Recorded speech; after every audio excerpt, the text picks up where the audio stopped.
Welcome back to Heal Your Roots podcast. In today's episode, we have returning guests, Dr. Katie Manganello and Caitlin Harrison, marriage and family therapist. We dive deep into how OCD overlaps with trauma, specifically religious trauma. We go into more insight into scrupulosity and real event OCD. You're not going to want to miss today's episode. So it really takes that past event and warps it until the person really views themselves as like the worst person in the world who can never be excused or forgiven for it. You can kind of see how OCD and religious influences could lead someone down a path that might make them really overwhelmed with this idea that I have to be perfect. Ladies, thank you so much for joining us for another episode today. I'm excited to be here. Yeah, thank you so much. I'm so excited. This is one of my favorite topics, so I'm ready to get into it. I've been looking forward to it. Awesome. So both of these therapists work at Heal Your Roots Wellness. Dr. Katie Mangalo specializes in obsessive-compulsive disorder, anxiety disorders, PTSD. Caitlin Harrison, marriage and family therapist, specializes in couples therapy, trauma, and specifically religious trauma. So I'm really excited for today. We're going to talk about the intersection between OCD and religious trauma. So Katie, can you kind of start with a little bit of background about who you are and what you do for some of the listeners that may have not heard your episode before? Yes, so like you said, Kira, I'm a clinical psychologist. I work at Heal Your Roots Wellness. I also work in a private practice, the Anxiety and OCD Treatment Center, that is physically located in Wilmington, Delaware. Mostly, what I do is individual therapy, focusing on treating OCD. Sometimes that comes along with other things. There's a lot of comorbidities, so I also work a lot with ADHD, autism spectrum, body focused repetitive behaviors, anxiety, PTSD, depression, a bunch of different stuff. And I work with people of all ages. A lot of times we bring couples in or family members in to assist in treating the OCD or whatever else the presenting problem is. Me as a clinician in general, I operate mostly under a cognitive behavior model. I also really, within that model, really enjoy acceptance and commitment therapy. And of course, with OCD, I do a lot of exposure and response prevention. Awesome. Thank you so much for sharing that. Caitlin, can you share a little bit about yourself for the guests or for the listeners? Yeah. I think Kira, you summed it up well. I do a lot of work with couples. So systemic therapy, doing it, whether that's like couples or even families, parent and child, like grown up adults working on their parent and child relationship. And then I also do work with trauma. So I do EMDR therapy, and I focus a lot on religious trauma, which is also one of my favorite topics. Um, and just like Katie pointed out, with trauma, there's a lot of comorbidities, a lot of things that can come up. So that could look like anxiety, depression, PTSD, even OCD, like we're talking about today, self esteem, attachment wounds, things like that. So that's what the work that I do looks like here at Heal Your Roots. So I think we can kind of lay down the foundation for listeners to know what is obsessive compulsive disorder, some background, and what religious trauma is.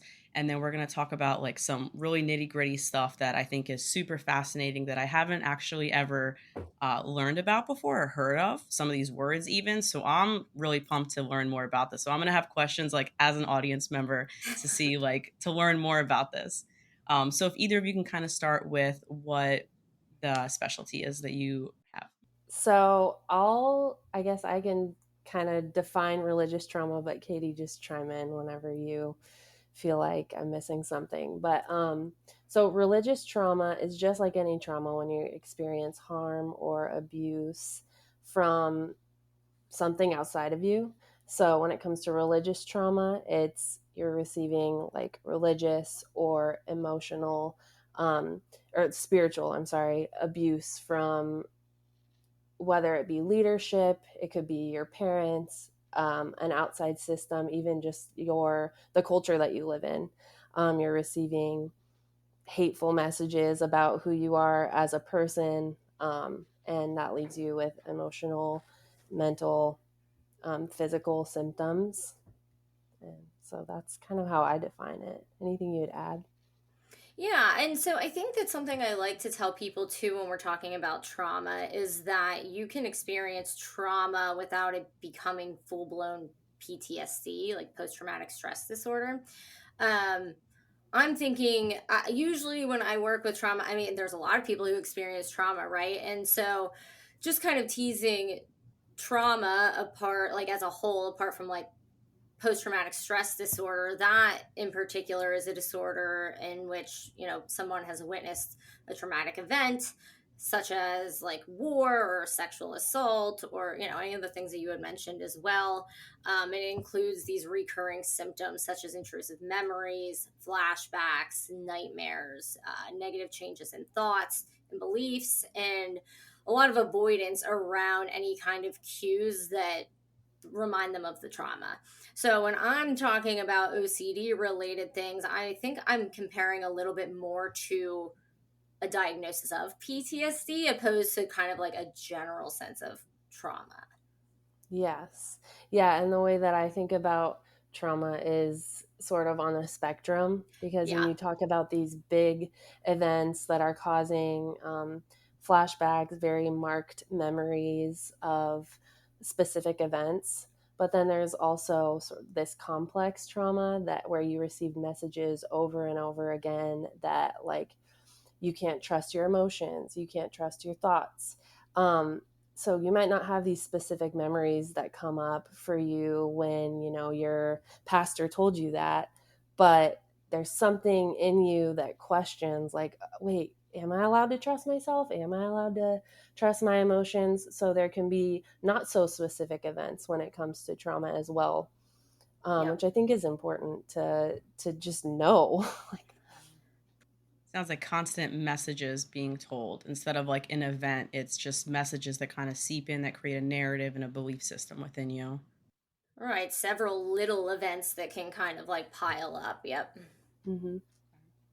And what about OCD? Can you share kind of like what obsessive compulsive disorder is for the listeners? Yes, well, for me, this is such a difficult thing for me to make a small, to give a small explanation for. So, if you want an expanded definition, go listen to the episode that Kara and I recorded before. I go in way more detail, but to try to keep it simple, OCD is a doubting disorder. It's fueled by uncertainty, and it's a disorder in which people experience repetitive and intrusive thoughts, images, urges, or feelings called obsessions. And these fears are ego dystonic, which means that they do not align with the person's values. And everyone has intrusive thoughts here and there, but most move on from them, realizing that these thoughts aren't really threatening or they don't mean anything about them as a person. But for people with OCD, these thoughts feel really significant and can cause intense negative feelings. So, as a result of that, they engage in compulsions, which are mental or physical acts performed to relieve the distress or to keep an unwanted event from happening. Thank you for keeping it short and concise. I know that was tough. So it sounds like even just sharing that there's a lot of overlap, I feel like, between trauma and OCD and how it presents. And I know later on we'll talk about um, how to differentiate between the two. But I did want to dive into scrupulosity. I've never heard of this. I think this is super fascinating. If we can kind of just dive into what is that and how does that show up for OCD versus trauma versus the intersection between the two. Yeah, so scrupulosity, that is basically this obsession or this need or this drive to achieve moral perfection or like moral purity. And so, even as I just say that sentence, you can kind of see how OCD and religious influences could lead someone down a path that might make them really overwhelmed with this idea that I have to be perfect. And so that's what scrupulosity can look like. I mean, we can go into detail of what that could look like for, um, someone who did have a religious upbringing, or was influenced even in their adulthood. But maybe that's saved for a little later. We can dive in now if you both want to. I think like this is like I like that this episode is now that like we have each episode with both of you kind of going through your background. Now we can get to Yeah. like the specifics and the details of things cuz I've never heard of this, but thinking about this, I'm sure this is super common for a lot of folks. So hearing this, I think was going to be super helpful and beneficial. Yeah.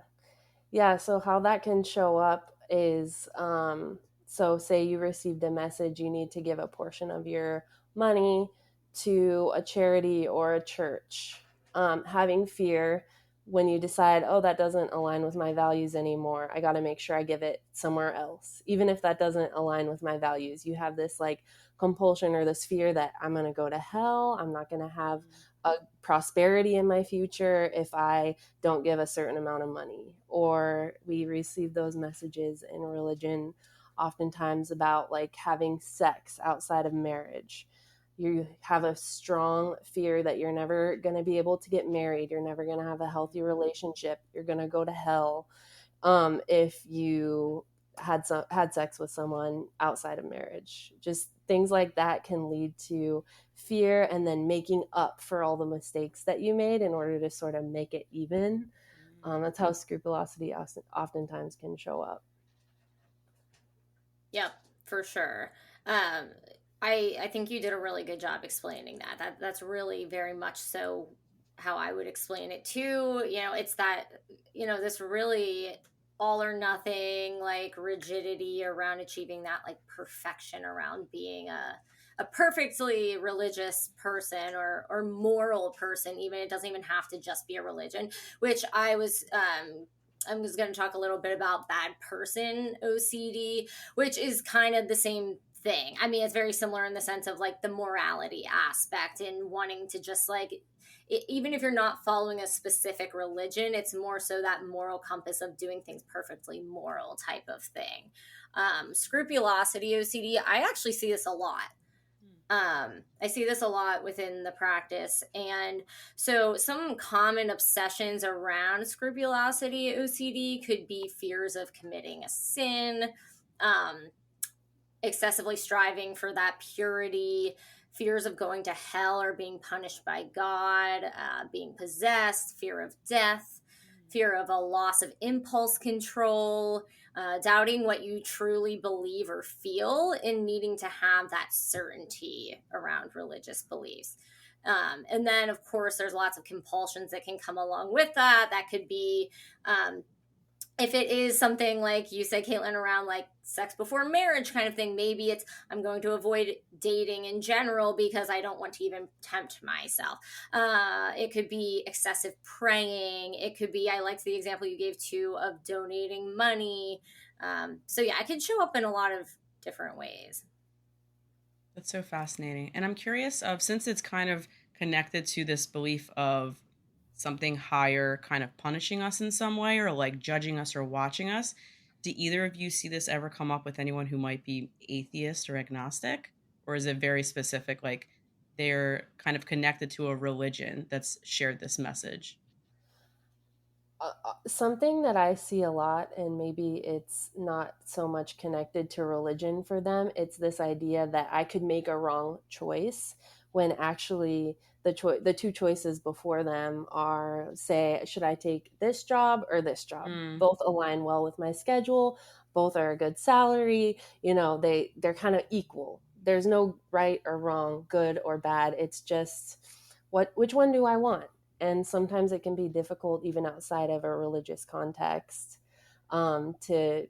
to tease that out, like am I really being good or bad by choosing one of these? But mm, it's that fear of the future, or fear of like I could choose something wrong that would Yeah, torment that me in sounds the like the future. perfectionism to me, Yeah. right? Like, am I making the yeah. perfect choice, the one that's best for me, kind of thing, which is so much in the same, like, Yeah. OCD realm of Yeah. that. Yeah, Kara, I feel like the bad person or, like, just moral aspect of the scrupulosity shows up more so in, like, people who don't fall under a specific religion. Like, Hmm. they could be atheists because that doesn't mean you subscribe to a specific god or gods or whatever. It could just Yeah. be I'm here and I still feel like I should be nice to people or I should be Sure. doing this, a certain, certain behaviors or whatever. Yeah, that was just interesting. It made me think about if that had a connection to it. But I guess just, I mean, even people who are atheist agnostic, right? Like there's still a moral compass and values that we follow. So it's more about that all or nothing kind of thinking around it versus it being something specific, like a religion. So it could just be the future or how we view ourselves is kind of what's in control of it. Yeah, and actually, I mean, considering OCD, like I said, it's a very doubting type of disorder. If it is a sense where you're doubting what you truly believe or feel, anybody can experience that.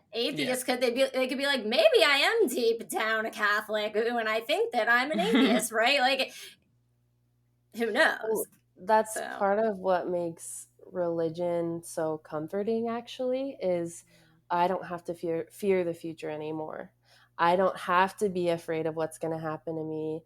All I have to do is, pray this many times or live this good of life or trust in this certain thing. And then I have a sense of control again over my future.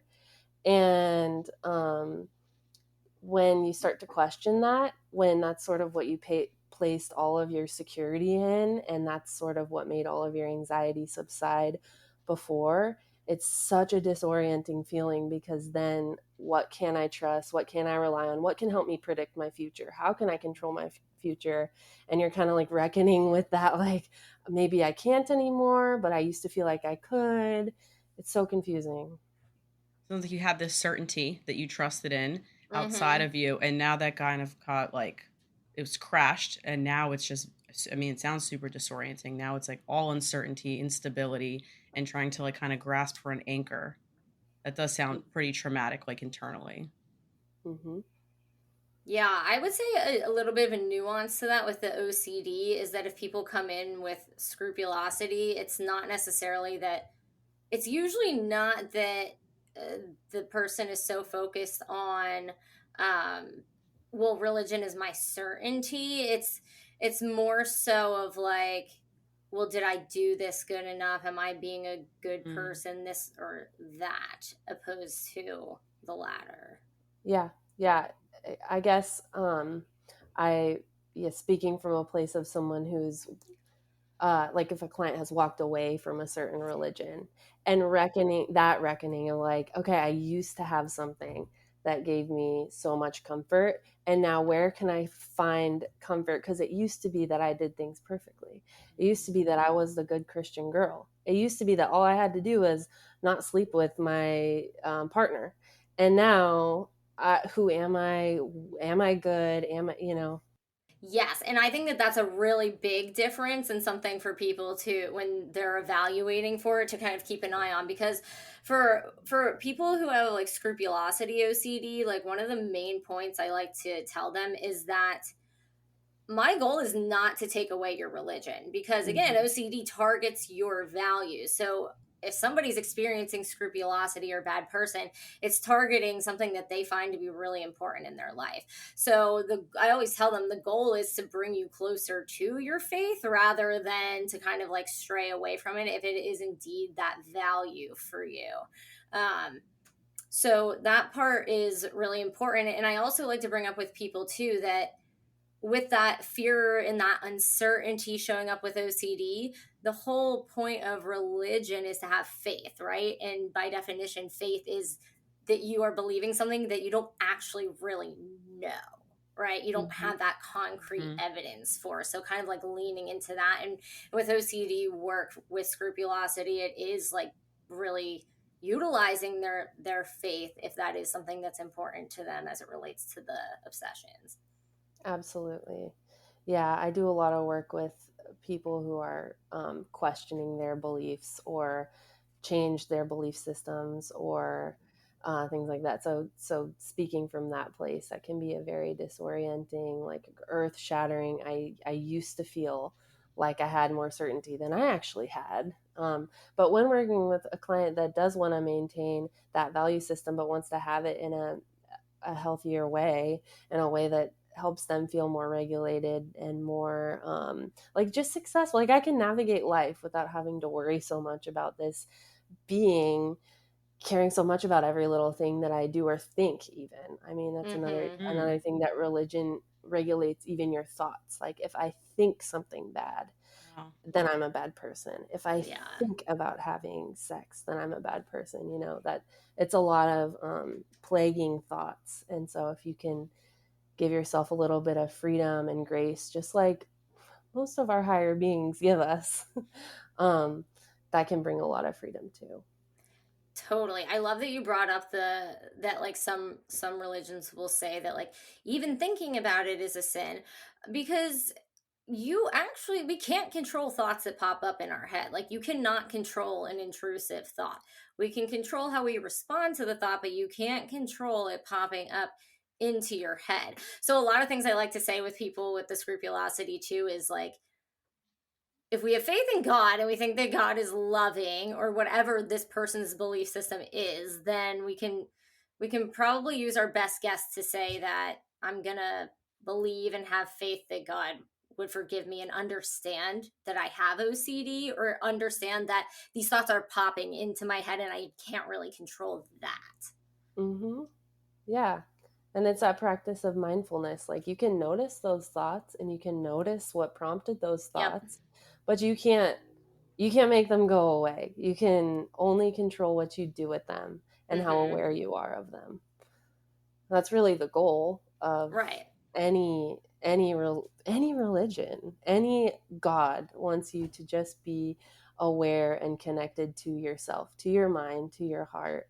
It's the whole goal is to just be raising that mindfulness about who you are and how you're doing and what you're thinking, not constantly fearing what could happen if you make a misstep. Yes, exactly. So I think that we can both probably agree that what we're saying here is like, it's not one religion or any religion that we are considering to be like bad or problematic. It's kind of more so the way that people can hold on to tightly some of those things that are taught, or how they kind of interpret how to behave as a response of that. This is really deep and powerful. This is like very existential, I can imagine. Like on a very man, I'm like getting chills thinking about this, like thinking about how I was raised in different ways of just even the thoughts.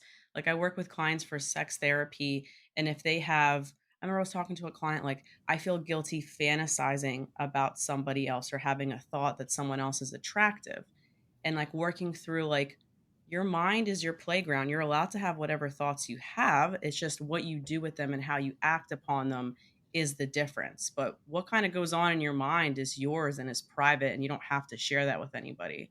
And I Hmm. have so many thoughts in my head, so I can't imagine like having to filter and like name, like labeling, this is bad, this is sinful, this is okay. That sounds exhausting and like a job within itself. That goes, yeah, right along with what you're saying. It can show up a lot of times too with that confession. Like you feel this obsession or this compulsion to confess any sinful thing you did or any bad thing that you did, even thoughts, any bad thoughts that you had. You feel this obsession, whether it's with a pastor, a priest, a mentor, your spouse, like, hey, I was attracted to this person, like I need to tell you, or the the privacy and that self-trust can oftentimes just be broken, and you feel so guilty and full of shame that you could be so evil as to have a thought that disgusting. It makes me think about, so in like Eastern European cultures or even like Mediterranean cultures, they have like this thing called the evil eye. I don't know if either of you have heard about it before. Hmm. And so, especially like growing up in my culture all the time, if you say like a compliment or you admire something or you're jealous of something, in Russian, you would always say zglazit. So, like, you would say, like, I don't want to curse it. I don't want to put a curse. I don't want to jinx it. And like, even my mom, like, I have a baby now and I'm telling her how beautiful she is and all these wonderful things. And she was like, zglazit, don't say too many good things. Something bad will happen. And I'm like, Mom, that's crazy. Like, I want to I want to say these good things and build up her self-esteem. She's like, but you can't say too many because then something bad will happen. I'm like, this explains my childhood a lot. Like you're holding back sharing positive things because you're scared that it will jinx it. And like even that superstition I think is so strong. It makes me think about this. So, like our thoughts can be that powerful to cause something bad to happen. It kind of causes this inauthenticity too, like this disingenuous, like I can't be honest about my thoughts to other people around me, or because it's gonna damn me to hell. Like if Mm. I'm honest with about who I am or what I'm feeling and what I'm thinking. Talk about shame. That's like, Mhm. There's a lot of shame and guilt tied in with this specific subtype and the real event subtype that we can kind of get into whenever we're ready. yeah. I mean, you can share what that means, the real event. Yeah. So the real event, I think there's definitely some overlap. So I really wanted to talk about the real event because I think that it can be hard to tease real event OCD apart from trauma and PTSD because there is something that happened. Like a lot of times people think, okay, OCD is like, I'm going to flip the light switch up and down to make sure that my mom doesn't die on her trip to work today or something like that. So it's more so, or I'm going to like clean incessantly so that I make sure that I don't get sick. But it's like, oh, well, what if something actually happens, right? Um, so real event OCD is rooted in memories of events which have already happened. So it could be that someone feels uncertain about what they've done. So an example could be like maybe a person goes to happy hour with their coworkers and has one drink more than they typically would, and then they start to wonder, ooh, like, did I say something offensive to my coworker? Did I hit on my boss? Like, what if they fire me for how I've acted? So in this case, the real event is that someone did indeed get intoxicated with their coworkers. However, they're more concerned around the uncertainty of the result of what their behavior could have led to, or how that impacted the others that were with them. And as you can probably imagine, this theme specifically happens a lot with drinking because it like alters your memory, and the more you Mm. go back and mentally review memories, that also messes with your memory. So there's a lot of that happening. um, Another thing with the real event OCD is like a person could feel consumed with that guilt, that self-doubt about something that did actually happen, and that could in turn result in doubting who the person is like as a person. So an example of that could be more so like, okay, let's say you stole something from a store like candy or something when you were younger, and it's not like it's something you do anymore. It's not something you've done more than one or two times, right? But then you start to think, well, I did steal though, and that means that I'm a thief and I'm a terrible person because of that. And if I have kids, like I shouldn't, because I could transfer that characteristic to my child and it'll be my fault that there's more thieves in the world. I mean, it can really like spiral, right? So, the fear of wrong or potentially wrong past behavior drives people with this type of OCD to engage in compulsions aimed towards gaining certainty about what exactly they've done and what this means about who they are as a person. And so, some of the major real event compulsions include that mental reviewing, the confessions, like Caitlin was saying, and reassurance seeking, like, oh, I did this, like, do you think it's okay, kind of thing. So this subtype can be incredibly painful for people and confusing, because pretty much everybody experiences regret or doubt about things that have happened in the past, but people without OCD can usually kind of look back at it and say like, oh yikes, I shouldn't have done that, but reflect on it and move on. Whereas someone with real event OCD can have guilt over this and feel it in such an overwhelming way that it could be equivalent to the feeling as if they like committed a murder or something. um, so it really takes that past event and warps it until the person really views themselves as like the worst person in the world who can never be excused or forgiven for it. Mhm. Yeah, one of the examples that shows the intersection of this real event OCD and religious trauma. Um, I knew someone, it wasn't a client or anything, that felt as though because they slept with their husband when it was just their boyfriend, so they weren't married yet, they slept together, and they felt that because they did that, their marriage after they got married was just ruined. And that's why she was being mistreated by her husband, is because she gave herself away before, you know, before that she should have. And so it's sort of this like fear of, I don't think that my marriage will ever be able to recover. She wasn't like being abused or anything. It was just bad conflict styles. And it was sort of this like, um, what's the word? Fulfilled prophecy. Like, Oh, self-fulfilling Self-fulfilling yeah, prophecy. prophecy, yeah. Yeah. self-fulfilling prophecy of like, we can't make it through this because of past things that happened to me. And that creates this vicious cycle of kind of proving to yourself that, see, I am bad, see, I did something wrong. Does that align well with what you're explaining to me? Yeah, and I think that there's things that could also just like continue to fuel those types of compulsions or whatnot. I feel bad for this person, especially because, in the context of it being a marriage, like you can't get divorced, or at least I'm assuming that's part of the religion, or that religious belief of like, once you're together, like that's it, you don't divorce, or if you do, like that's bad. So it's like, oh, I messed up before my marriage, we got married, and now I'm stuck and it's ruined, and I am, in this Hmm. unending sense of doom, basically. Mm-hmm. It's Yeah, horrible. this is, I got to pay my penance now because of what I Mm-hmm. did. Right. I'm being I did punished this to for it. myself. Yeah. Yep. Mm-hmm. Yeah. Wow. And so I can see this showing up just in any trauma, right? Like, especially a lot of this oversection with OCD is like these intrusive thoughts, these flashbacks, like having this negative belief of yourself, the self-fulfilling prophecy, right? Especially in like in terms of interpersonal relationships, like I'm a bad person, I did this, or something bad happened to me and now I'm scarred. Like Mm-hmm. I know a lot of, victims of sexual assault might feel that way, that they're damaged in some way, and so they may push other people away having this belief. Like, so there's so much overlap that I think that maybe a lot of people may not have recognized between the two. And so I'm curious of how either of you kind of tease apart when you see somebody presenting a lot of these symptoms or issues, how it could be either, is this PTSD, is this OCD, is this both, is this the comorbidity that we're looking at right now, and helping them through that. Yeah. It could indeed be both. It Yeah. could.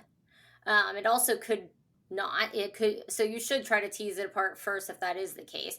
The difference is that, like, while there are repetitive behaviors of OCD that are performed to like prevent an imagined threat from occurring, or from that perceived all or nothing thought from being true about themselves, the repetitive behaviors that are showing up with PTSD are done to avoid re-experiencing traumatic memories. So it's more so, well, if it's PTSD where it's one specific event, at least that's kind of the case. Or Yeah. even if it's a collection of memories, it's those memories or those specific like themes that they are trying to avoid. That's how I would explain the difference. I think there's like a lot of overlap though, and especially in what we are saying, like I think in particular with religious trauma, some of the specific OCD themes discussed, like there's this level of uncertainty around somebody's identity and around questioning their values, and in learning how to trust themselves. Like I think that those are some really common themes that show up amongst both of them, that you're going to still be doing some of that work. Absolutely. I think you summed it up well, and I think that they can exist together, they can exist separately, and the important part is just understanding the difference so that you can understand yourself better, so that you can understand your therapist can understand how to help you better. Um, but if you're having these themes, they can show up in many different diagnoses. It could show up in anxiety and not OCD. It Mhm. could show up as depression, simply like self-esteem issues. So And so, how would each of you kind of go about helping someone who is experiencing religious trauma or the scrupulosity or the overlap of the two? What are some of your approaches that both of you kind of go through that might help the listeners kind of think about this if they resonate with this episode? yeah, so like I said, I work a lot with individuals who are sort of changing their belief system or questioning their belief system and wondering if they want to change it.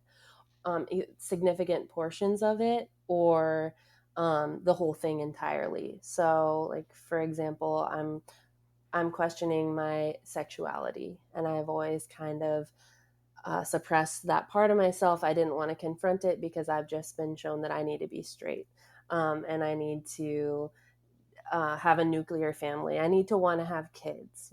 All that, those kind of things. Like maybe my sexuality and my true expression of not fitting the heteronormative mold, maybe my belief system can coexist with that, and so I just need to question a part of my belief system, or hey, I'm actually wondering if there's even enough evidence to support me believing this belief system that Mm. I once believed in.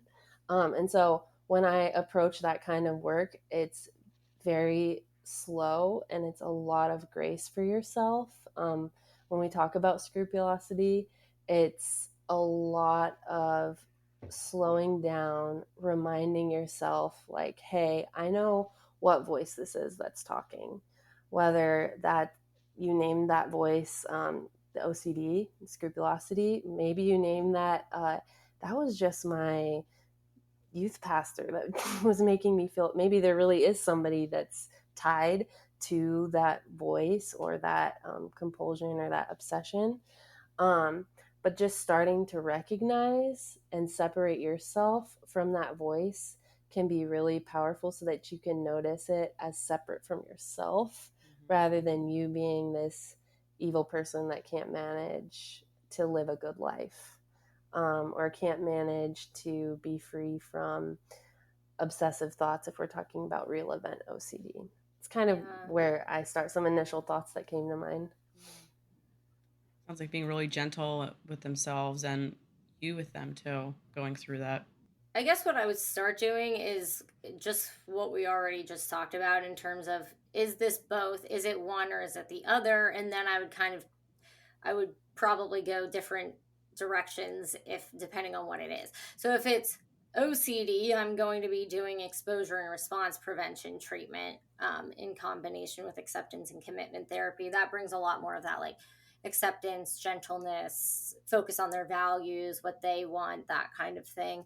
If I'm doing it with PTSD, I'm I always, like a very collaborative therapist, so I really throw out what I can offer, and then what the person tells me that they think suits best for them, that's kind of what we go with. So if they do want to work on their PTSD, I explain to them, hey, I'm trained in cognitive processing therapy. I know how to do prolonged exposure. This is what each of these look like. These are evidence-based practices that we use, which basically just shows that, like, there's been a lot of research on these treatments. They help people, and I just give them more information around each, and then they can tell me, like, hey, this one seems like a good fit for me, or this one the other. Or if they're like not even at a place where that's something that they are like super ready to like hit the ground running with, I'll just kind of start out with whatever they say that they want to work on and kind of take it from there. Can you share a little bit more about ERP and the cognitive processing for some of the listeners that don't know our I know I keep making you explain things in concise ways. Yeah, I'm like, this could be a whole episode. So they're both exposure therapies to an extent. So cognitive processing therapy is a treatment for PTSD. A lot of it is mostly what we're doing is we are looking at your thoughts and beliefs and how they relate to the event or events that have happened, and looking at how they are not really helping you in your life right now, and talking about like what had happened and restructuring some of those beliefs.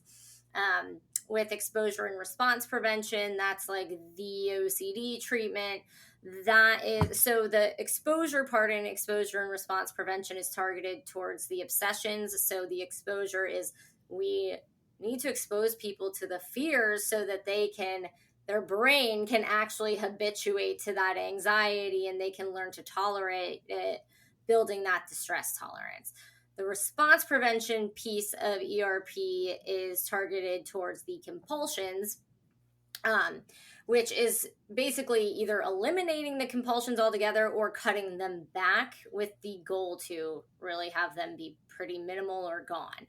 So if you want more information on that, you can go back and listen to that other podcast where you talked about that a lot. I think the biggest thing I'd like to just say in response to that is, I think that all of these treatments sound really scary because they hear the word exposure and they're like, that's what I'm trying to avoid. I'm obviously not doing that. But again, like, we are working together. It's collaborative. I'm often doing exposures with people.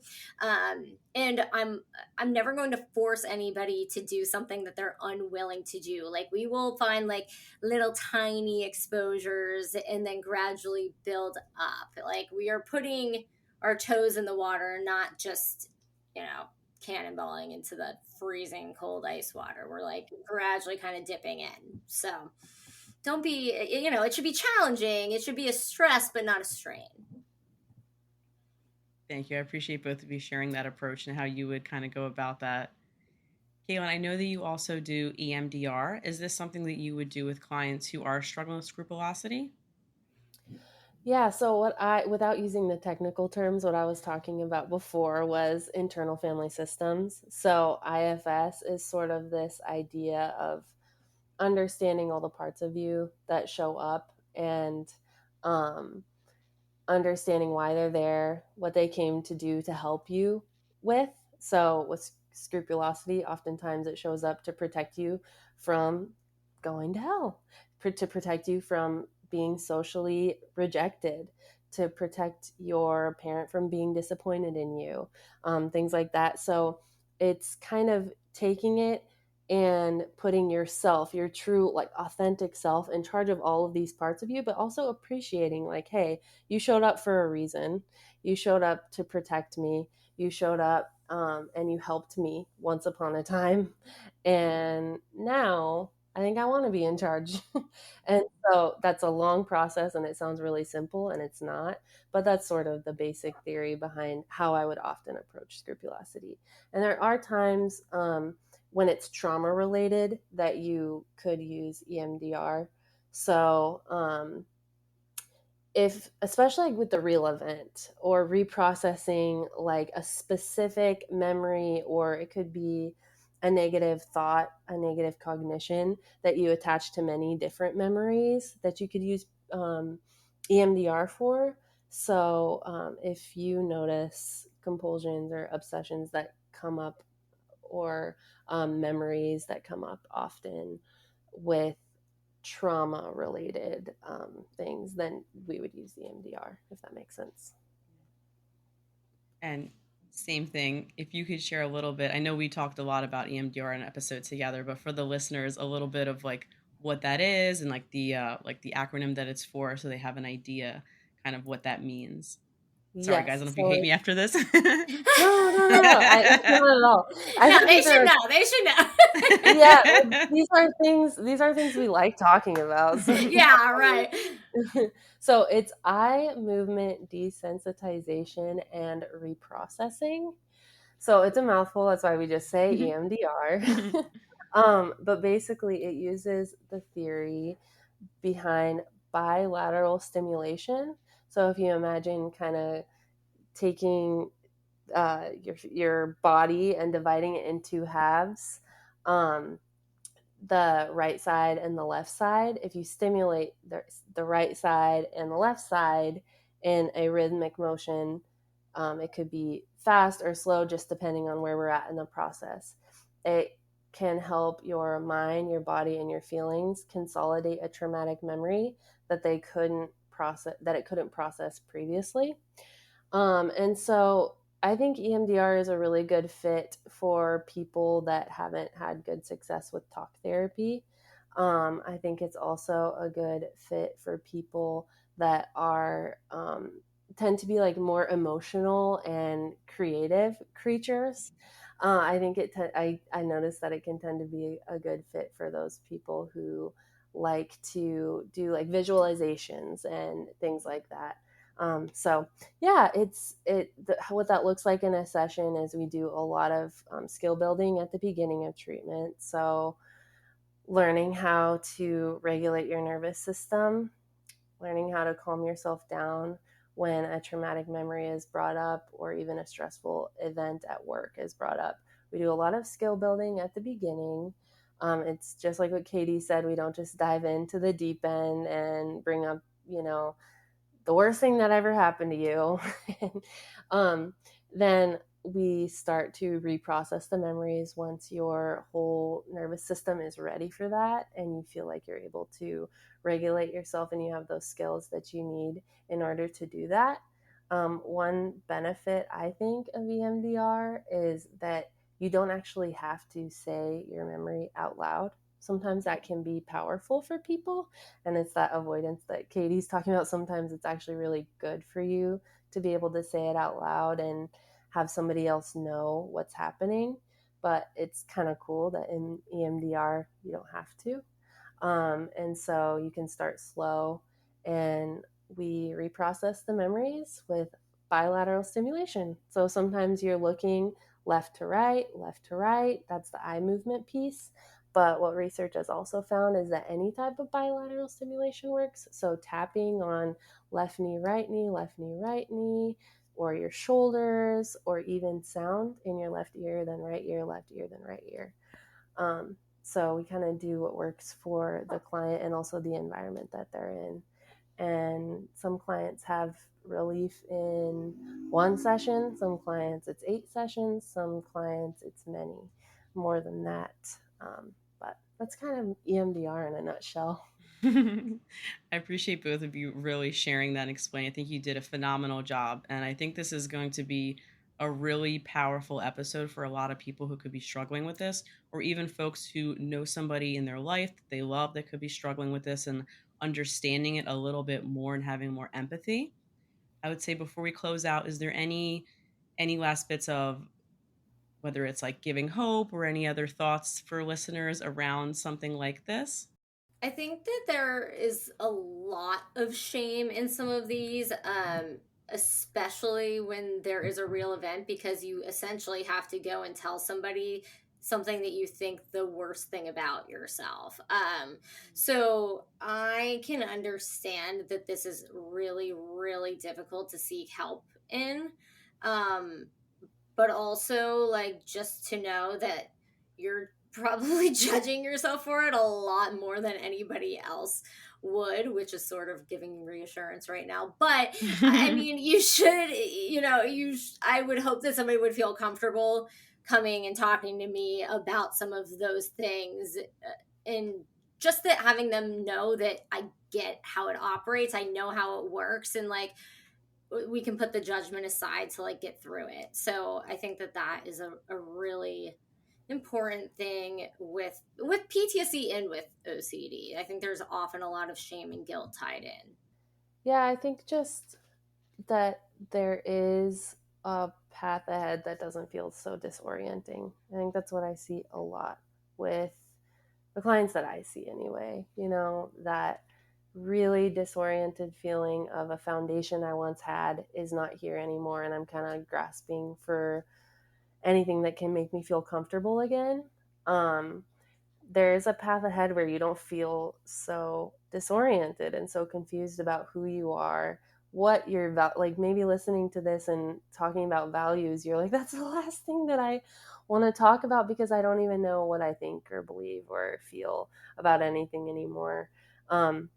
And so, yeah, I think just you can learn to trust yourself again. You can learn to be reconnected to all of, your emotions and your mind and your body, and it not feel so overwhelming. So, for listeners, Katie and Caitlin at this time are both accepting new clients. So, if you're interested in working with either of them, please reach out. You can head over to our website, healyourrootswellness.com. Katie and Caitlin, thank you so much for being on with us again today. This was incredible. Thank you. So fun.